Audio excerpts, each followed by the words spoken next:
ای بابا ماشین کلش نیست. کو کلش برای چی کرده کامل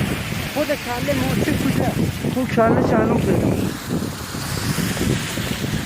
یه مترش ایجای علی رزا ای یا ابوالفضل شاطی ماشین هنو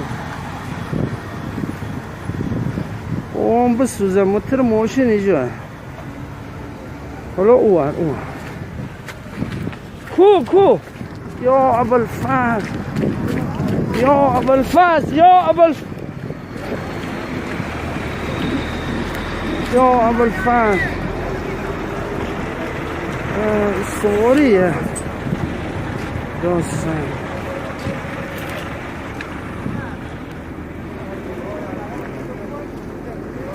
این ماشین سواریه نه این کله کمپرسیه کله تریلیه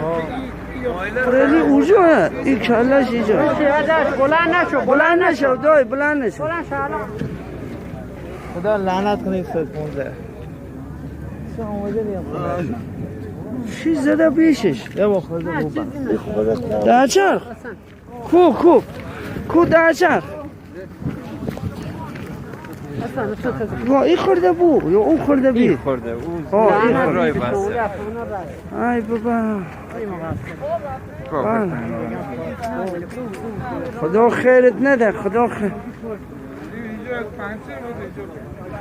پاکو پاکی کی پاکو اسمال بیا اسمال چطور شده؟ چطور شده دای بیا این که به نظر میاد دای از دای خب دچخ شده شه پنجگیری میکرده خب